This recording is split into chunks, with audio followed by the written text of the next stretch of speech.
প্রিয় পুণ্যার্থী, এই মুহূর্তে দাঁড়িয়ে আছি শ্রীলঙ্কার এল্লা শহর থেকে মোটামুটি একটু দূর আছে, টপ অফ দ্য হিলের উপর অবস্থিত একটি বুদ্ধিস্ট টেম্পল। এটার নাম হচ্ছে শ্রীলঙ্কান ভাষায় মহামেওয়ানা আসাপুয়া। এই বুদ্ধিস্ট টেম্পলটি শ্রীলঙ্কার এল্লা শহরের আমার মনে হয় সবচেয়ে যে টপেস্ট যে হিলটা আছে, এই টপ হিলের উপরেই করা হয়েছে। আমরা পুরো এই টেম্পলটি, পুরো বুদ্ধ মন্দিরটি আমরা ঘুরে ঘুরে দেখাবো, ভিতরে কি বাইরে কি এবং আশেপাশের এটার কীভাবে রক্ষণাবেক্ষণ হয় সব কিছু আপনাদেরকে আমরা ঘুরে ঘুরে দেখাবো। আমাদের ভিডিওটি দেখলে মোটামুটি একটা অনুমান করতে পারবেন আসলে এটা সম্পর্কে।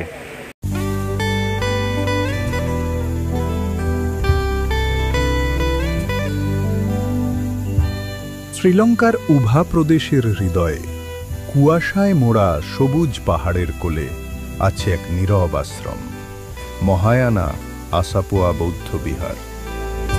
পর্যটকপ্রিয় শহর এল্লা থেকে কয়েক কিলোমিটার দূরে কুম্বালওয়েলা বান্দারাওয়েলা অঞ্চলে অবস্থিত এই বিহার শুধু একটি ধর্মীয় কেন্দ্র নয়, এটি যেন সময়ের বাইরে থাকা এক শান্তির পাঠশালা। মহায়ানা আসাপুয়া বৌদ্ধ বিহারটি মূলত মহামেভনাওয়া বৌদ্ধ সংঘের একটি শাখা। এই সংঘ প্রতিষ্ঠা করেন কিরিবাথ গোদা জ্ঞানানন্দ থেরো 1999 সালের 14 আগস্ট। বুদ্ধের আসল ধর্মকে সাধারণ মানুষের মাঝে পৌঁছে দেওয়ার লক্ষ্যে। এরপর থেকে এই মঠের বিভিন্ন শাখা সারা শ্রীলঙ্কায় গড়ে উঠেছে। এল্লার আসাপুয়া শাখাটি প্রতিষ্ঠিত হয় 2000 দশকের শুরুতে, পাহাড়ি পরিবেশে ধ্যান চর্চার উপযোগী একটি আশ্রম হিসেবে। যদিও মঠটির সুনির্দিষ্ট আয়তনের সরকারি পরিমাপ প্রকাশ করা হয়নি, স্থানীয় সূত্রে জানা যায় যে এটি প্রায় 10 একরেরও বেশি পাহাড়ি ভূমিতে বিস্তৃত।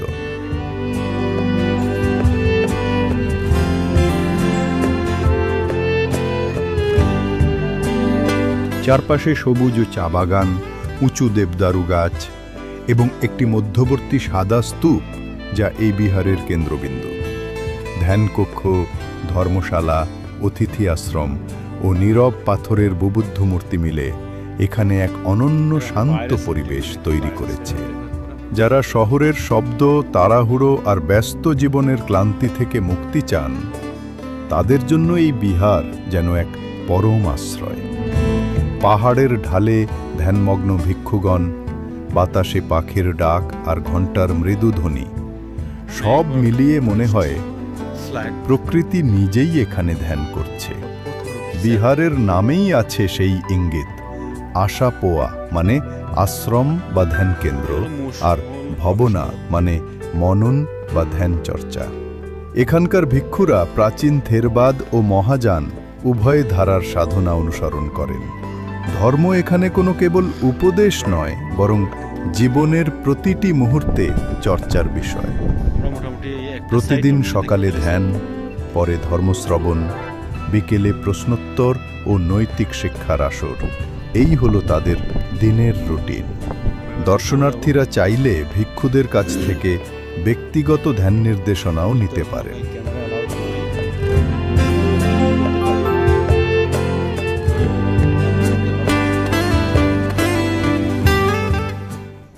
এটা হচ্ছে মূল প্রবেশপথ। আমরা প্রবেশপথ দিয়ে উপরে যাব। তো আমি অলরেডি উপরে গেছি, সেখানে হচ্ছে ভিতরে অনেক সুন্দর চার কোনায় 4টি বুদ্ধ মূর্তি রাখা হয়েছে। ভিতরে ভিডিও ধারণ করার অনুমতি নাই, কিন্তু বাইরে আপনি চাইলে ভিডিও ধারণ করতে পারেন। কেন বিখ্যাত এই বিহার? এই বিহারটি বিখ্যাত হয়েছে কয়েকটি বিশেষ কারণে। 1. প্রকৃতি ও ধ্যানের নিখুঁত সংমিশ্রণ। পাহাড়ি নৈঃশব্দের মাঝে ধ্যান চর্চা অনেকের জন্য এক গভীর অভিজ্ঞতা। 2. মহামেভনাওয়া সংঘের অংশ হিসেবে ধর্মপ্রচার। বুদ্ধের মূল বাণী ত্রিপিটক সাধারণ ভাষায় ব্যাখ্যা করার জন্য এটি বিশেষভাবে পরিচিত। 3. পর্যটন ও আধ্যাত্মিকতার মিলনস্থল। এল্লা ভ্রমণকারীদের কাছে এটি এক প্রশান্তির স্থান। 4. আধুনিক বৌদ্ধ শিক্ষা কেন্দ্র।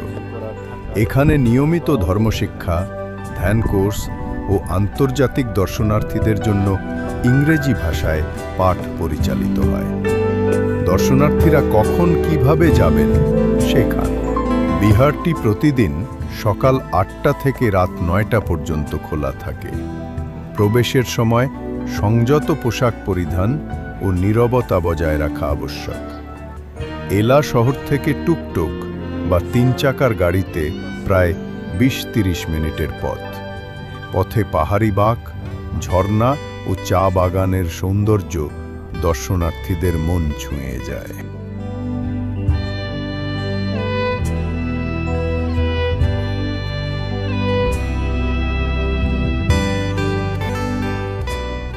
আজকের ব্যস্ত বিভ্রান্ত সময়ে মানুষ যত বেশি বাইরের দিকে ছুটছে, ততই ভিতরের দিকে তাকানো প্রয়োজন।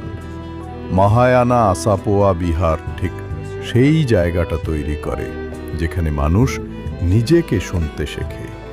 ধর্ম, নীরবতা ও প্রকৃতির সংমিশ্রণে গড়ে ওঠা এই বিহার শুধু ধর্মীয় কেন্দ্র নয়, এটি যেন এক জীবন্ত অনুপ্রেরণা। শেখায় শান্তি কোনো গন্তব্য নয়, এটি এক ধ্যানমগ্ন পথ চলা।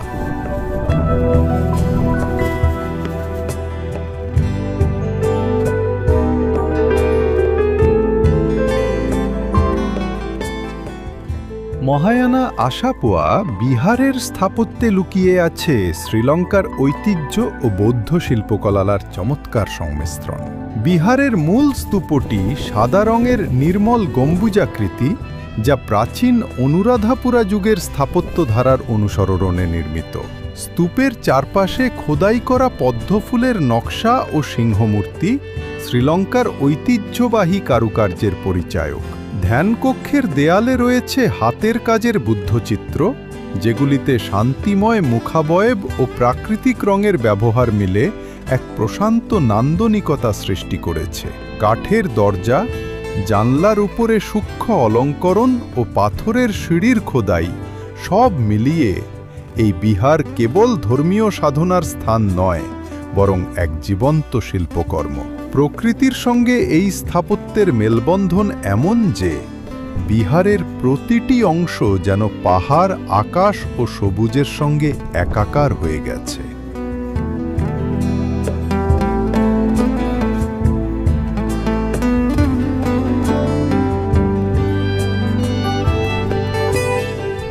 বিহারের নীরবতায় কিছু সময় কাটিয়ে যখন ফেরার পথে নামা যায়, তখন বোঝা যায় এই ভ্রমণ কেবল একটি দর্শন নয়, বরং এক অন্তর্মুখী যাত্রা। পাহাড়ি বাতাসে ভেসে আসে ঘণ্টার মৃদু ধ্বনি, আর তার সঙ্গে যেন মিলেমিশে যায় প্রকৃতি ও মন উভয়ের শান্তি। আসাপোয়া থেকে ফেরার পথে যে পাহাড়ি পথ ধরে যেতে হয়, সেটিও নিজেই এক দর্শনীয় অভিজ্ঞতা। পথে পড়ে এল্লার বিখ্যাত 9 আর্চেস ব্রিজ, যেখানে সকালের কুয়াশায় ট্রেনের গর্জন শোনায় এক অপার্থিব মুহূর্ত। চাইলে একটু সময় নিয়ে দেখা যায় লিটল অ্যাডামস পিক। সেখানে দাঁড়িয়ে চোখে ধরা দেয় সবুজ উপত্যকা আর অসীম আকাশের মিলন রেখা। আরও কিছুটা দূরে আছে রাবণা ফলস, যার গর্জন যেন প্রকৃতির নিজস্ব প্রার্থনা স্বর। যারা সময় নিয়ে আরও একটু ঘুরে দেখতে চান, তারা যেতে পারেন বান্দারাওয়েলায়। সেখানে আছে ঔপনিবেশিক যুগের স্থাপত্য, শান্ত গ্রামীণ পরিবেশ আর শ্রীলঙ্কার দ্বিতীয় বৃহত্তম জলপ্রপাত দিয়ালুমা ফলস, যেখানে সূর্যের আলো পড়লে জলরাশির ওপরে তৈরি হয় রংধনু।